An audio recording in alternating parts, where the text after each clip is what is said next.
Hello friends, welcome back to my YouTube channel Easy Academy. और हर बार की तरह मैं आपके लिए लेके आया हूँ कुछ स्पेशल ट्रिक्स केमिस्ट्री से रिलेटेड। और जो आज हम ट्रिक की बात करेंगे या जिस टॉपिक की आज हम लोग बात करेंगे, बहुत ही इंपॉर्टेंट टॉपिक है, बहुत छोटा टॉपिक है। इससे क्वेश्चन आपके एग्जाम में आपको मिलेगा।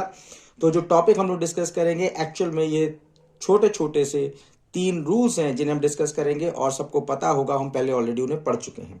लेकिन एक बार रिवीजन के लिए हम लोग उसे पढ़ते हैं और उससे क्वेश्चंस आते हैं। तो आई होप कि ये आपको वीडियो अच्छा लगेगा। तो चलिए शुरू करते हैं आज का वीडियो। आज के वीडियो का सबसे पहला जो टॉपिक हम लोग शुरू कर रहे हैं वो है सेट जेफ रूल। अब सेट जेफ रूल जो है ये बहुत ही इंपॉर्टेंट रूल है। ये सेट जेफ रूल अप्लाई कहां पे होता है? ये सेट जेफ रूल हमारे पास अप्लाई होता है डीहाइड्रो हेलोजिनेशन रिएक्शन पे। कहां पे? Dehydrohalogenation. और डीहाइड्रो हेलोजिनेशन रिएक्शन जब हम एल्काइल हैलाइड्स की कराते हैं in the presence of alcoholic KOH, मतलब कि अगर हमारे पास कोई एल्काइल हैलाइड दिया हो, अगर हम उसका डीहाइड्रो हेलोजिनेशन करा दें या उसे एल्कोहलिक क्यूएच से ट्रीट करा दें, तो उसमें से हाइड्रोजन हैलाइड का एक मॉलिक्यूल निकल जाता है। इस रिएक्शन को हम बोलते हैं डीहाइड्रो हेलोजिनेशन रिएक्शन।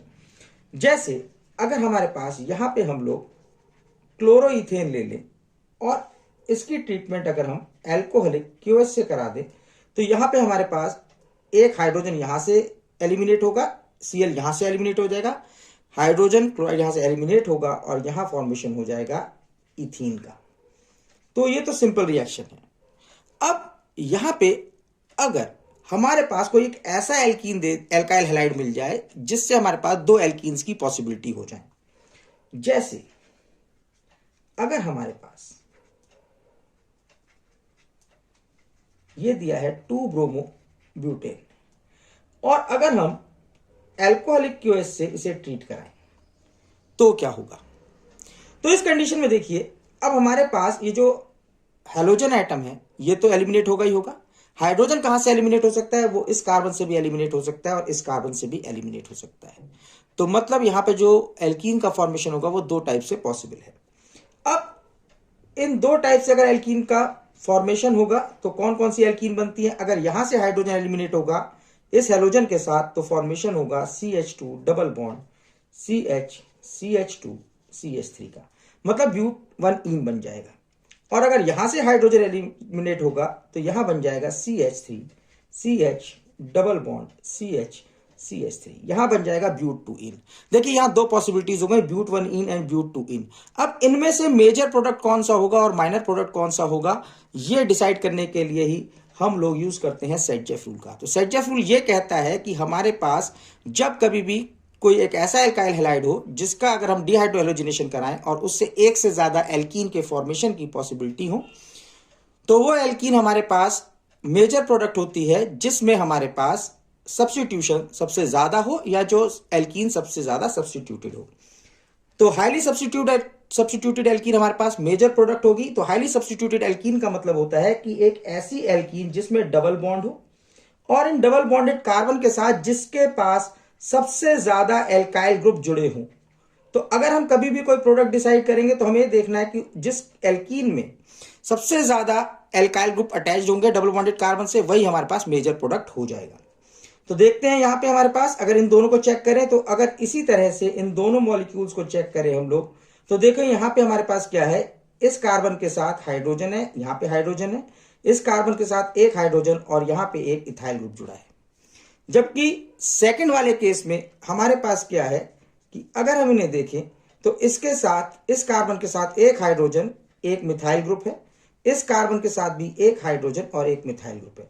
अब सेकंड वाले में देखिए एक एल्काइल ग्रुप यहां है और एक एल्काइल ग्रुप यहां है, 2 एल्काइल ग्रुप हैं। जबकि फर्स्ट वाले प्रोडक्ट में हमारे पास केवल एक एल्काइल ग्रुप इथाइल ग्रुप है। तो यहां पे हमारे पास 2 एल्काइल ग्रुप हैं, इसलिए जो मेजर प्रोडक्ट होगा हमारे पास, वो मेजर प्रोडक्ट ये होगा according to Saytzeff rule. अब एक और इंपॉर्टेंट पॉइंट ध्यान रखिएगा, जो ये सेट जेफ प्रोडक्ट होता है इसके साथ जो दूसरा प्रोडक्ट बनता है, जो माइनर प्रोडक्ट होता है, इसे कहते हैं हॉफमैन प्रोडक्ट। तो हॉफमैन प्रोडक्ट भी कुछ केसेस में बनता है, लेकिन इसके 4 ही केसेस हैं जो अभी हमारे सिलेबस का पार्ट नहीं है। ये कॉम्पिटिटिव लेवल के क्वेश्चन है, उसमें पूछी जाती है, लेकिन 4 ऐसे केसेस हैं जब हमारे पास माइनर प्रोडक्ट मेजर हो जाता है, और ये जो प्रोडक्ट फॉर्म होता है इसे कहते हैं हॉफमैन प्रोडक्ट और इसे बोलते हैं सेट जेफ प्रोडक्ट। ये था हमारे पास सेट जेफ रूल, जिससे रिलेटेड क्वेश्चन आपके बोर्ड एग्जाम में आए हैं और अभी हम लोग इन क्वेश्चंस को अप्लाई करते हैं।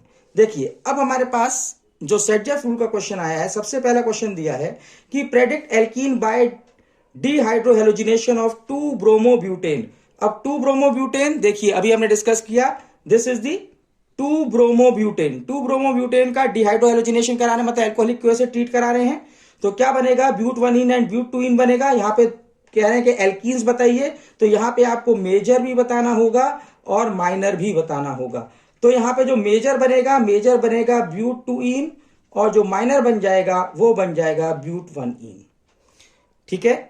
अब नेक्स्ट, अब सेकंड क्वेश्चन इसमें दिया हुआ है कि right the product obtained by dehydrohalogenation of 1 methyl cyclohexane. मतलब कि आपको एक कंपाउंड दिया हुआ है, इस तरीके से कह रहा है कि यहां पे ब्रोमो और मिथाइल ग्रुप जुड़ा हुआ है। अगर हम इसका डिहाइड्रोहेलोजिनेशन करा दें तो बताइए क्या बनेगा, इसका फाइनल प्रोडक्ट क्या आएगा अगर इसको हम अल्कोहलिक क्यूएस से ट्रीट करा दें। तो सीधी सी बात है, हमारे पास हाईली सब्स्टिट्यूटेड एल्कीन बनेगा, तो यहां पे ये ब्रोमीन ग्रुप चला जाएगा और यहां से हमारे पास जो हाइड्रोजन एलिमिनेट होगा वो इस एडजेसेंट पोजीशन से एलिमिनेट हो जाएगा। तो क्या होगा कि यहां पे हमारे पास फॉर्मेशन हो जाएगा 1 मिथाइल साइक्लोहेक्सीन का। ये हमारे पास फाइनल प्रोडक्ट ऑब्टेन हो जाएगा। देन हमारे पास नेक्स्ट क्वेश्चन है, कहता है कि right major and minor product obtain by reaction of 2 bromopentane with alcoholic KOH. और यही क्वेश्चन 2015 में आया था और दूसरे फॉर्मेट में इस क्वेश्चन को पूछा गया था कंप्लीट द रिएक्शन के फॉर्म में। तो कंप्लीट द रिएक्शन के फॉर्म में क्या होगा, अब 2 पॉसिबिलिटीज हैं, तो 2 पॉसिबिलिटीज हैं, तो क्या होगा हमारे पास, हाइड्रोजन यहां से भी एलिमिनेट हो सकता है, यहां से भी एलिमिनेट हो सकता है, बट हमारे पास अभी हमने डिस्कस किया कि जो एलिमिनेशन होगा वो अगर इस कार्बन से होगा तो यहां पे हमारे पास हाईली सब्स्टिट्यूटेड एल्कीन बनेगा। तो इसीलिए जो प्रोडक्ट हमारे पास ऑब्टेन होगा, जो मेजर प्रोडक्ट होगा वो होगा CH3CH double bond CH CH2 and CH3। तो पेंट-2-ईन हमारे पास यहां पे मेजर प्रोडक्ट बन जाएगा। देन हमारे पास नेक्स्ट क्वेश्चन आता है कि right the product obtained by dehydrohalogenation of 2 bromopropane. 2 bromopropane को अगर हम लोग डिहाइड्रोहेलोजिनेशन कराएं तो प्रोडक्ट क्या बनेगा, तो 2 ब्रोमोप्रोपेन हमारे पास होता है CH3CH Br एंड CH3। अगर हम इसका डिहाइड्रोहेलोजिनेशन करा दें, मतलब इसकी अल्कोहलिक क्यूएस से रिएक्शन करा दें, तो यहां पे भी देखिए, यहां तो सिंपल सी बात है कि यहां हमारे पास फॉर्मेशन हो जाएगा prop1 का। यह क्वेश्चन 2018 में आया था और फिर देन हमारे पास क्वेश्चन आया है 2015 में कि अगर हमारे पास ये ब्रोमोब्यूटेन दिया है, ब्रोमोब्यूटेन का अगर हम लोग डिहाइड्रोहेलोजिनेशन करा दें या अल्कोहलिक क्यूएस से ट्रीट करा दें तो यहां पे प्रोडक्ट क्या बनेगा। अगेन यहां पे क्या होगा कि यहां पे हमारे पास तो ब्यूट 1 बनेगा, क्योंकि यहां पे कोई और पॉसिबिलिटी नहीं है। तो यहां बन जाता है CH3CH2 CH double bond CH2। Clear.